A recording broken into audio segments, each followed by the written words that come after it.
I did not. Testing 1, 2, 3, 4. That sounds about right. You got it right off the bat, Blake. Thank you. He's not even listening to me. Here, I give him a compliment, and that's what I get. I didn't hear the buzzer. Did we have a buzzer? A buzzer. Not a buzzard. Huh? Huh?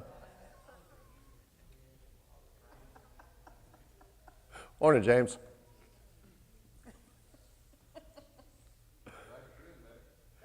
Well, it's after 9, but I didn't hear a buzzer, so we're going to get started anyway. Morning, Karen.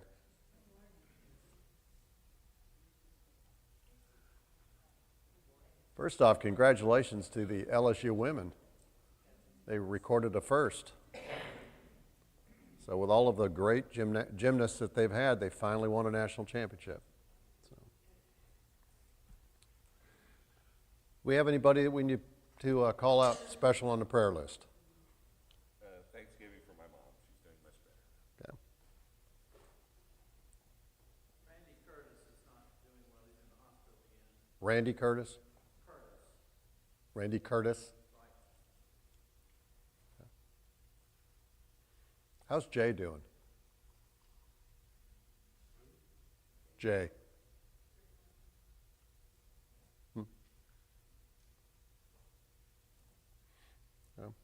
Wade? Our Heavenly Father, Lord, we come to you this morning. We praise your name. We recognize you as our God, the only true God, and our Father. We ask this morning that you be with us, Father, that give us your wisdom. Particularly, we thank you for Edward's mother coming through her pacemaker procedure well. Continue to be with her.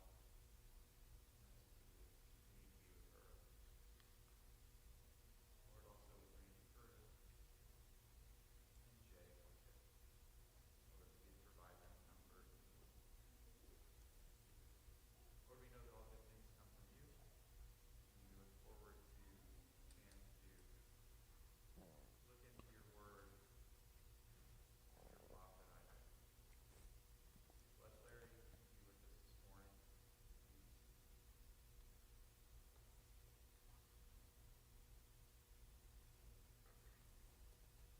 Sorry, I didn't hear the end. My bad hearing.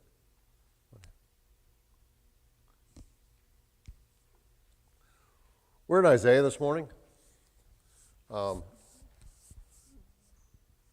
We're gonna read a couple passages first because they're parallel passages.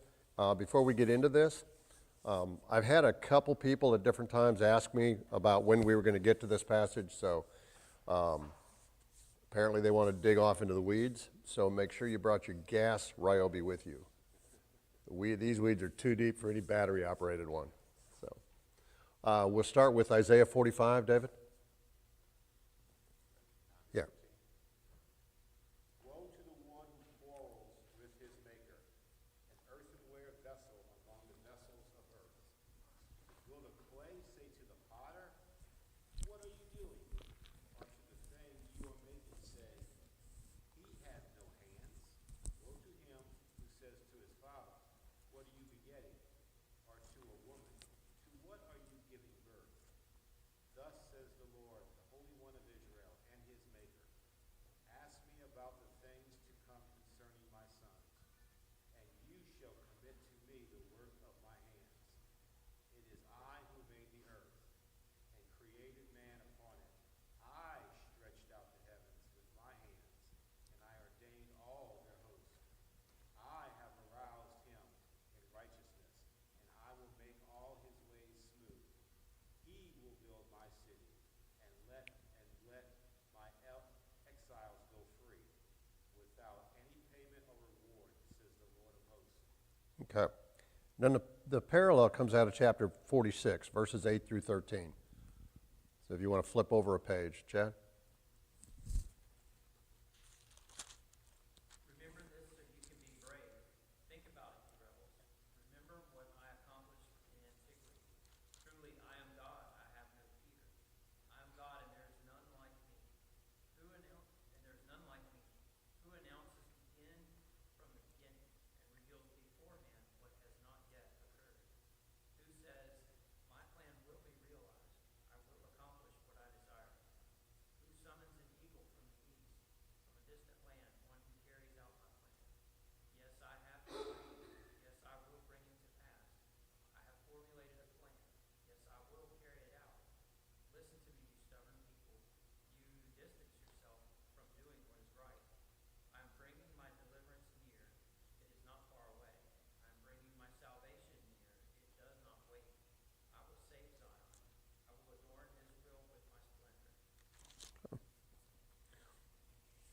The one thing of note is that this eagle, some of the passages call ravenous bird.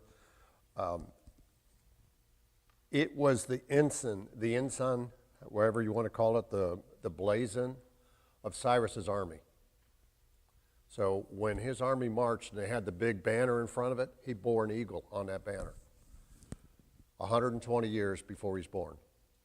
So I want to force you to tweak some of your thought process as we go through this. So I implore you to think about these passages before responding with our programmed responses that we tend to have. Let's take a look at 45. And again, 46 is a parallel. I wanted to read that so that we could see that it's repeated. We're going to be in 45. So let's start with verse 9. Woe to him who strives with his maker. And it was interesting. I had trouble finding anybody that would really define woe from the original Hebrew text. What I found was argues, contends, quarrels. Chad? My translation says, one who argues with his creator is in grave danger. Yeah. That's about the best that I could find, really. I don't know if they, again, I'm not a Hebrew expert.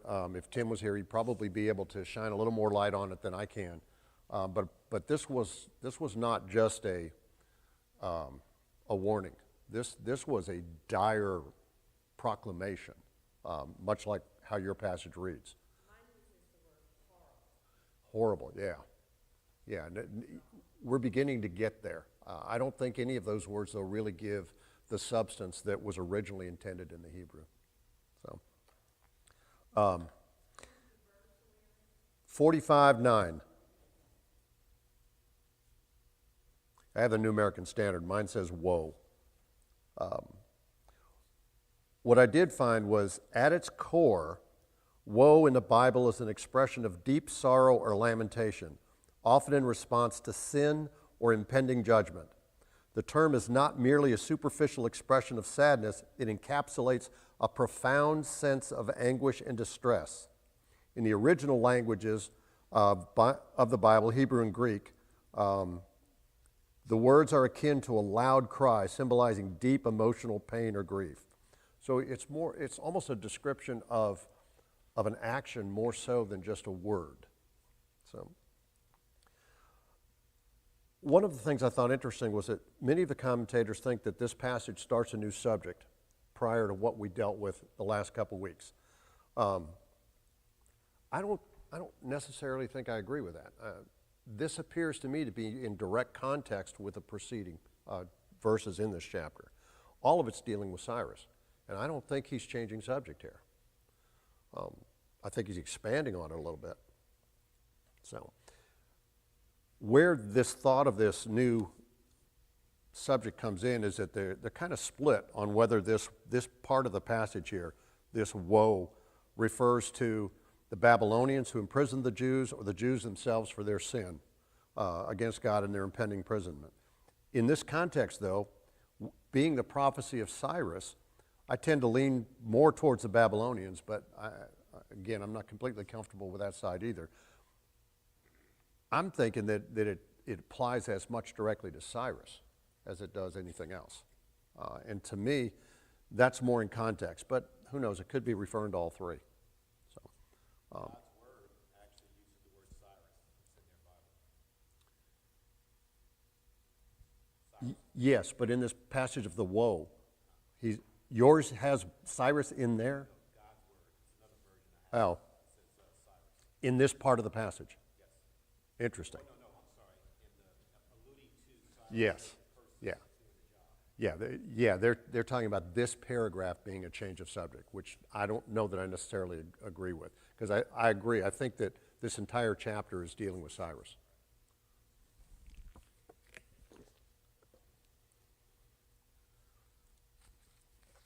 Let's get to verse 13, because I want to tear that verse apart. Mine reads, I have aroused him in righteousness, and will make all of his ways smooth. He will build my city and will let my exiles go free without any payment or reward. Most of the translations from Bible Hub, and again, there's 31 of them there on your computer, it's easy to go through them. Most of them use the past tense, I have raised him up, indicating that this is already done. But he won't be born for 120 years, which I thought was an interesting thing. Only 4 translations use a future tense, I will. What does that kind of hint to y'all? Mine's the NIV 86. I will rise up Cyrus. It Yep. actually uses Cyrus. Now, it had a footnote saying him in the original Hebrew, but they Yep. actually put Cyrus in. They chose to identify the him. And I don't think that's out of context. I think that's very much in context. Yeah, yeah. There was only 4 of them that used "I will." Now, the way that that's structured, that still is a direct prophecy. Okay, and I don't want anybody misunderstand it. Whether the verb tense that they use is past tense in "I have" or in a future tense that "I will," it's the same thing. It's talking about a prophecy that won't occur for 120 years. Well, mine says, I prepared Cyrus for my righteous purpose. Mm-hmm. Purpose, and then it goes on to say, I will make his road straight. I will. Yeah. Yeah. One of the things that caught me, though, is that it says, I have aroused him, I will raise him up in righteousness. That caught my attention, because after all, Cyrus was a Persian. So I decided to do some digging on what is righteous. So a righteous act or a righteous quality. It's a noun. The quality or state of being righteous, holiness, purity, uprightness, rectitude, a righteous act or righteous quality, the act or conduct of one who is righteous. That came from the Collaborative International Dictionary. Merriam-Webster, righteous means acting in accord with divine or moral law, free from guilt or sin, or morally right or justifiable. It can also mean arising from an outraged sense of justice or morality, or genuine, excellent. Wikipedia says, righteousness or rectitude is the quality or state of being morally correct and justifiable. What's missing from all of these definitions? Well, just because Cyrus did some things that were evil doesn't mean he can't do things that are righteous. You're getting a step ahead of me. Yes, we're going to get there. We're going to get there. But in these definitions, what's missing? Okay, I wasn't thinking along those lines, but yeah, I guess what I'm thinking of does kind of follow along that same line. If you didn't hear Chad, he said a standard. Never says God. Absolutely. It's interesting to note my translation also says, I'll rise up Cyrus in my righteousness. Now, yours doesn't have my, does it? No. I don't know if the Hebrew does or not. Yeah, But that changes. some of the, I remember seeing that some of the translations said in my righteousness, a lot of the translations left that out. So whether that's a modifier that some of the translators used for clarity or not, I don't know. Again, I don't read Hebrew very well, so. My righteousness. Yeah. Which is all going to get back to this same thought over here. But what I noticed was missing in these definitions was perfection, which I found encouraging. Look at the next part of that verse, Mm-hmm. where it talks about, I will make all of his ways level. And the implication that carries. I think it's, and then of course it talks about what he will have Cyrus do. Mm-hmm. And why it's so important that we demonstrate righteousness and equality of treatment for all people. What do you interpret that make all of his ways level to be? I interpret that to mean that he will act accordingly to God's plan. He will rebuild Jerusalem and rebuild the temple and restore those things to the Israelite people, the Jewish people, restore those things that were stolen from the temple. I agree that that is the conclusion. That is exactly what Cyrus did. What I found in that part of it, in I Will Make His Ways Level, is that the translations were also different. And they all said the same thing, but they used different language like a lot of these do. And what it was really aiming at was basically that God was going to clear out the obstacles so that Cyrus could accomplish these things. So I thought that, We use a phrase like that when things just fall into place as if it's random, but it isn't random. it's not random at all. And it most assuredly was not random in this case. Yeah.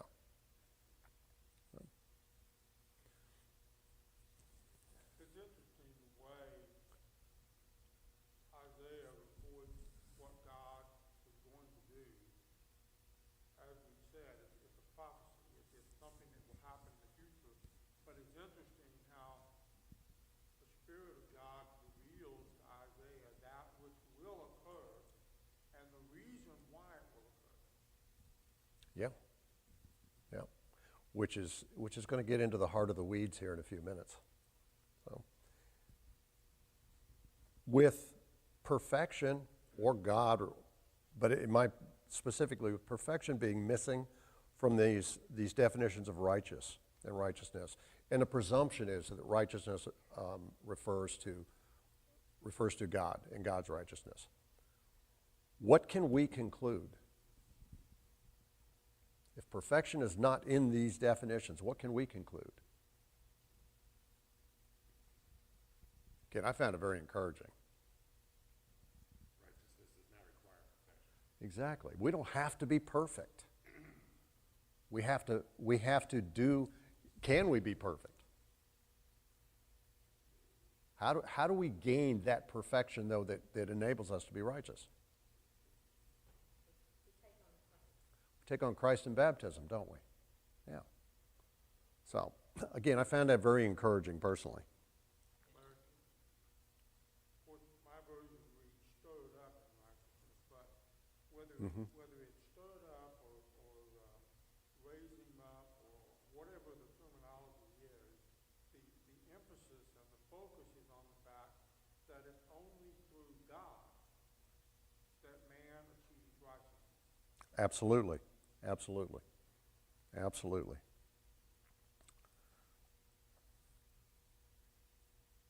The King James reads, I will direct his ways. And I thought that to be a lot more powerful rendition. The Breton Septuagint reads, and all his ways are right. So this brought me to a conclusion or question. Did Cyrus have a choice? Now, think about this before you spit out a rote answer.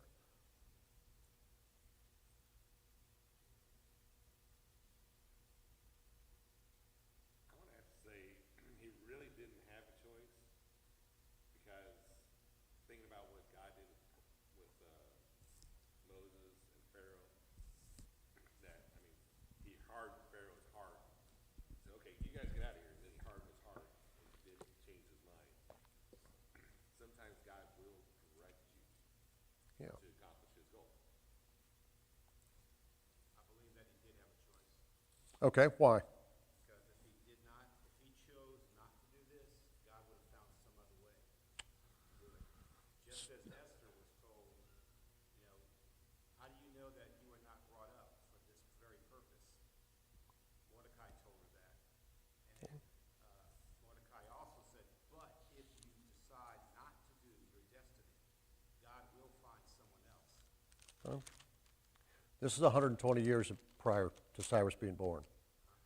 Okay, so if we take that pathway, do we then conclude that God needs to have a plan B because his plan A isn't good enough? No.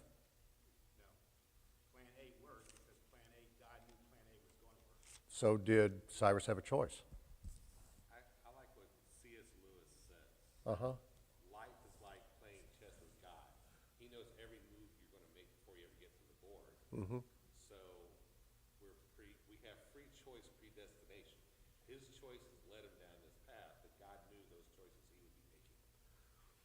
Hold that thought. I want to tweak that thought process a little bit, but hold that thought. Yes, sir. So we're not really talking about Cyrus's salvation here, we're just talking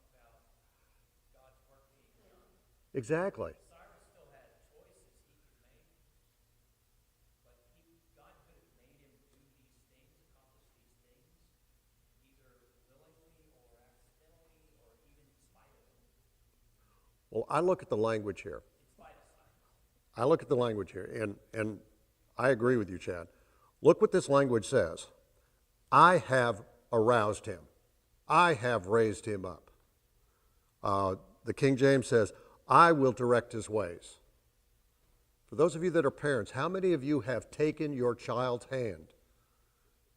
And has that child had any influence or any input on where you're going at that point? This is the picture that's being painted here. This is the language that's being used in 45 and 46. That's why I had 46 read also.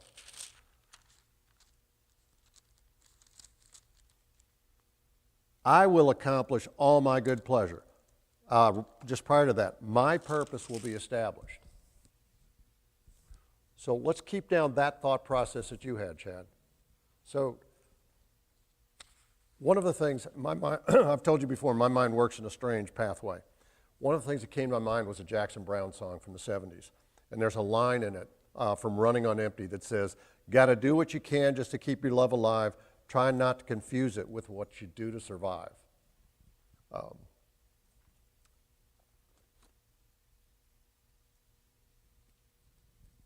Go ahead. The Pharaoh of Moses' day. You see kind of the same thing. God hardened his heart. Leads me to believe that God hadn't hardened his heart.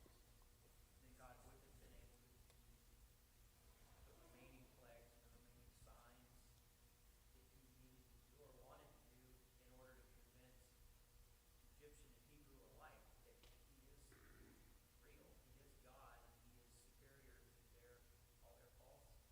What about Jonah? What about Job? Didn't really matter that much. Yeah. Yeah. Used for those purposes. I mean, we're talking about Cyrus and Pharaoh as being tools of God, but let's look at God's people. Let's look at Jonah and let's look at Job. Did they have choices? Did they have that choice? They had choices. Did they have that choice? Did Jonah really have a choice whether to go to Nineveh or not? God made sure that he picked God's choice, didn't he? Think about all these things that we're talking about. God has a purpose and a plan for everything. And while I can't totally explain it, I know that God has a degree of influence over our lives because he has provided to us his word. I say our lives because we, as Christians, have a desire to know God's word, therefore we're reading and studying it. Therefore, God is influencing our decisions. His Spirit, I believe, and I can't explain how it works, but His Spirit, I believe, gives us a degree of conscience between good and evil, choices that we make. Part of that is the knowledge of God's Word. And so all these examples that we have preserved for our learning teach us something about the nature of God and how God works, why he does what he does, and how much he cares and loves us. Yep. Does any of what we're talking about negate free will? That's what I was going to No. bring up now, Larry, is that we have free will because if there wasn't free will, salvation wouldn't be a choice. So God does influence, but he gives us the freedom to make those choices, but he knows our choices before we make them. He gives us the freedom to make our free will choices within within the moral decisions. Are we going to follow God or are we not going to follow God? So I always like to look at the two pharaohs, the Pharaoh of Joseph's day compared to the Pharaoh of Moses' day. Pharaoh of Joseph's day embraced Joseph's God and was blessed by it. God's will was done. The Pharaoh of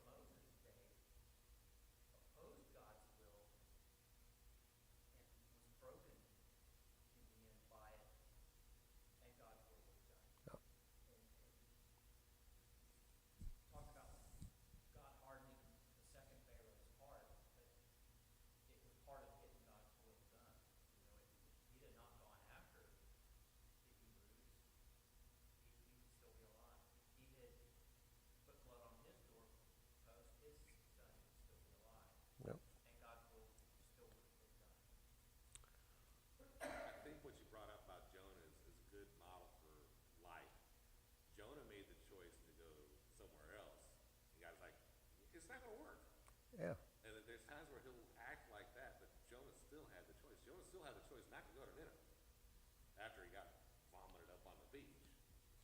But he, at that point, is like, I better do what I know what I need to do. We had a conversation a couple weeks ago, and you mentioned that you felt compelled to go into the ministry. And I've had that same kind of conversation with others. So did you really have a choice? Yeah. Did you? Yeah, I could have not done it, but I knew I wouldn't be as fulfilled either. Okay. So yeah, this is getting a little off into existentialism, perhaps, but Well, you know, it's kind of two different things. yes. He gives you the choice, but he sees what the answer is. He sees what your choice will be. I would say it goes further. They are two different things, absolutely. But I would say it goes even further. If we're compelled to do something, maybe there's a reason we're being compelled. And if we're being compelled, do we really, when all is said and done, do we really have a choice? Because if we're compelled, we're going to do it. But again, does... Jonah went to Nineveh, the Ninevites repented, and they were saved because of it. And yet Jonah still didn't get it at the end. So No. even though God used him, he still had his free will to be hard-headed Yeah. and not get it. Yeah. I think there's a little more to this, is what Clayton was saying with the Spirit. As children of God, we also make the choice then to submit more to Him. Absolutely. Absolutely. That compulsion gets to be stronger, and we'll direct ourselves more towards that. I'm hoping that I'm explaining my thought process well enough that it's coming across, because I'm not negating any of that. First off, don't misunderstand me. I am not talking about predestination, and I'm not talking about any negation of our free will to choose to follow a moral pathway. Nothing at all like that. Jonah gave up, essentially. In other words, Jonah, even to the very end, did not want the Ninevites to be saved. No. Jonah gave up because he realized because remember, Jonah was willing to die than save the Ninevites. He said, throw me overboard. He was thinking, I'm going to die and drown. Then God wouldn't let him die. So then he realized, okay, I'm going to do this, and he was compelled. There's no ifs, ands, or buts. He was compelled. Even probably when the day he actually did die, he still died hating the Ninevites. Probably so. Right. So in that sense, God did compel him to do it. One way or the other, he was going to do it. Why? I don't know. God could have picked somebody else. Surely he could have picked somebody else other than Jonah. Is there a reason behind that? I don't know. But he was definitely compelled physically Yep. to do it. Because God would have kept doing it over and over again. He just wore him out. I think Paul was compelled too. Paul was caught on the road to Damascus and slapped upside the head. So yeah. Look at Proverbs 16:9. And I think this falls right into what we're talking about right now. In their hearts, humans plan their course, but the Lord establishes their steps. And I got these from looking up passages. I Googled passages that have to do with free will. And unfortunately, that's a topic that's obscure in the Bible. You don't see it specifically called out very much. It's more about choices. Deuteronomy 30:19. This day I call the heavens and the earth as witnesses against you, that I have set before you life and death, blessings and curses. Now choose life so that you and your children may live, that you may love the Lord your God. Listen to his voice and hold fast to him, for the Lord is your life, and he will give you many years in the land he swore to give your fathers Abraham, Isaac, and Jacob. And probably one of my favorites coming out of Joshua, 24:15. But if serving the Lord seems undesirable to you, then choose for yourselves this day whom you will serve, whether the gods of your ancestors served beyond the Euphrates or the gods of the Amorites in whose land you are living. But as for me and my household, we will serve the Lord. So free will to serve is most assuredly put in place. But does our occupation have anything to do with it? Now, if you're a bouncer in a strip bar, yeah, you could argue that. But I mean, if you have an upright, morally just occupation, does it matter what it is? Doesn't matter if you're a lawyer or an engineer or a ditch digger or a tree trimmer. No, it doesn't.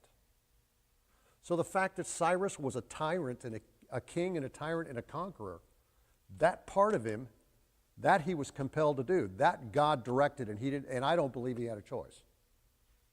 Now, was Cyrus given the opportunity to see God for who he was, for who he is? Several times. So the free moral choice for Cyrus then was whether he would accept God as God, isn't it? Not whether he was king and conqueror. That's the differentiation I'm trying to drive here, is that sometimes we're compelled to do things, and if we feel compelled, maybe we probably ought to do them. There's probably a good reason why we're feeling compelled to do something, particularly if it's down the pathway of what God would have humankind to do.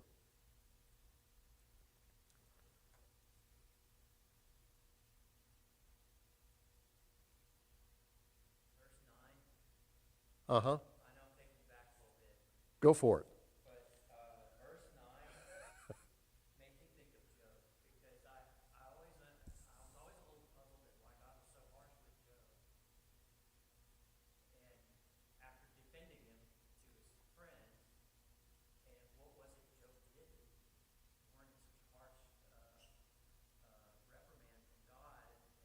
And verse 9 kind of sounds like maybe this is what either Job did or was about to do, that God warning him in that way about questioning his creator. Maybe a little bit of wishing he'd never been born, as if God somehow made a mistake.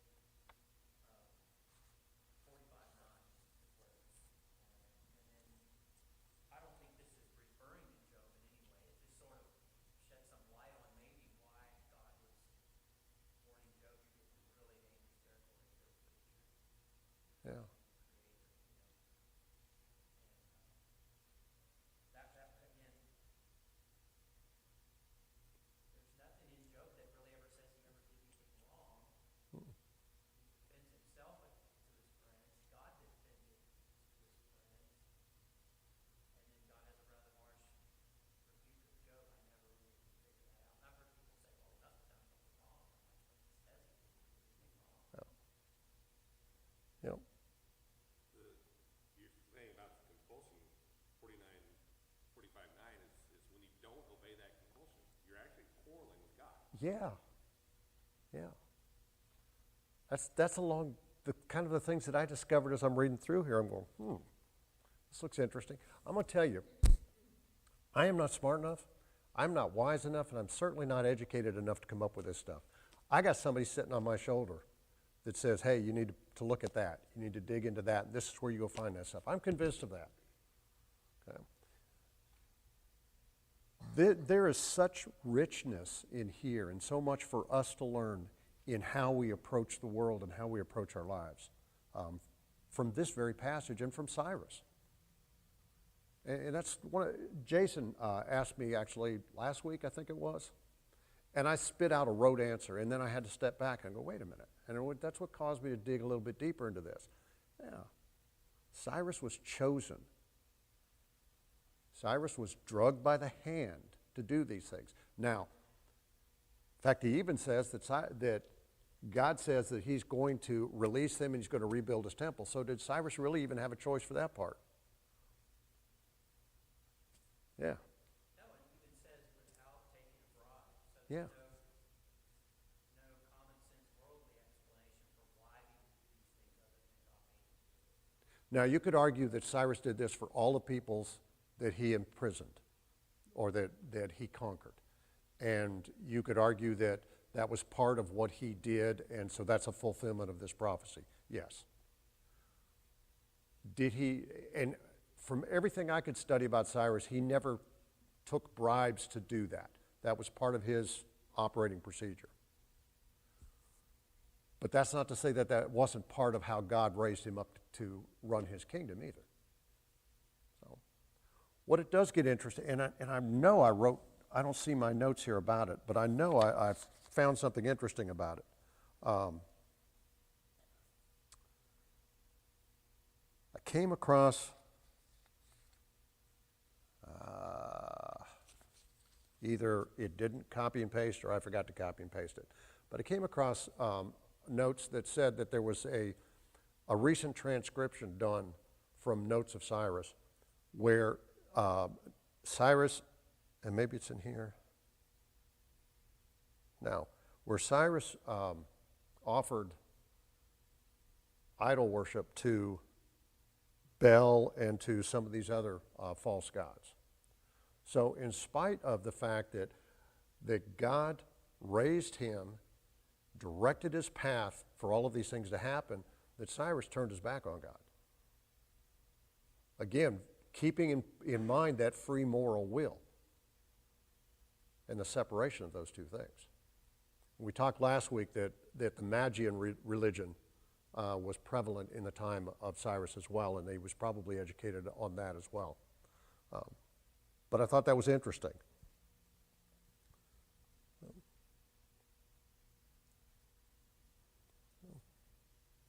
Any other comments? One of the things that I think that we have trouble with is that God is outside time and not bound by time. Yeah. And that's something we can't comprehend. And just thinking about Isaiah being shown these things, to put these things down, he's closer to the context of that, but it's still not something he can completely grasp. No, and the commentators couldn't either, because half of them translate, I have done this, half of them, I will. It's again that same concept of God being outside of time, so whether it's future or past tense, it's almost irrelevant. Someone explained it to me in a way that I've never forgotten, is that God's up here and all of time is just stretched out before him. So he sees everything beginning to end all at once, which is still hard to comprehend, but that helps me grasp it a little bit. I had a similar conversation, explanation along those lines, where if you took in the beginning when God created and you take the end when Christ comes again and all things are destroyed and you make a timeline out of that, then you draw a big circle around it, and that's God. Beginning, the end, the top, the bottom, all sides, all at the same time. Yeah. It's a difficult concept. I'm sorry? Yes. Yeah.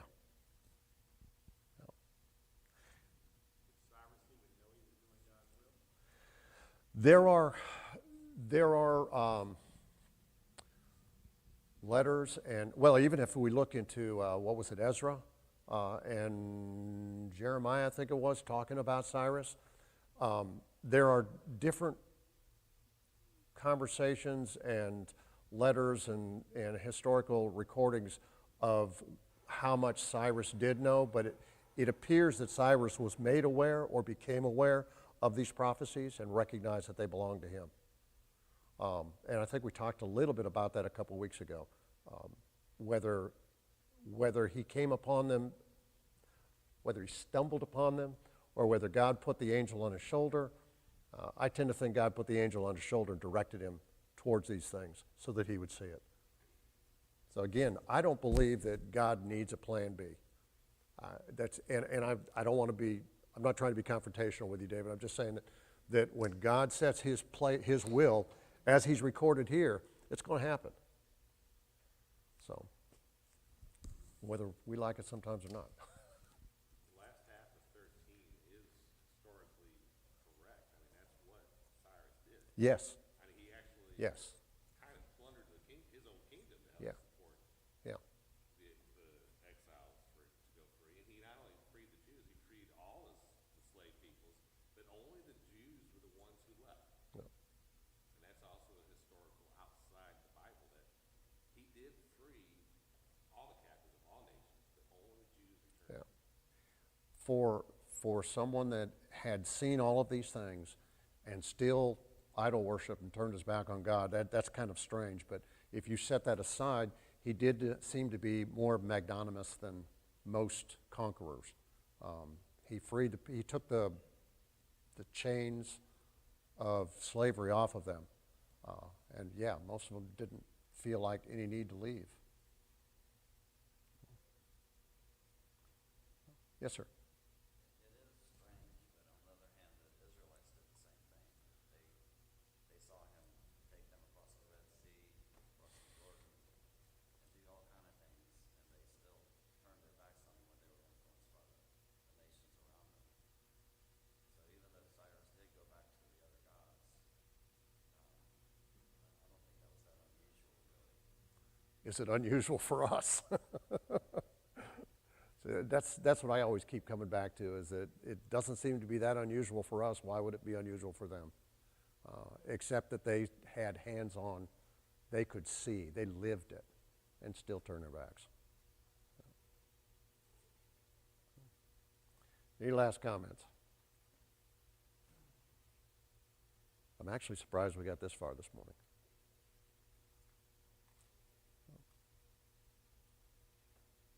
Did you close?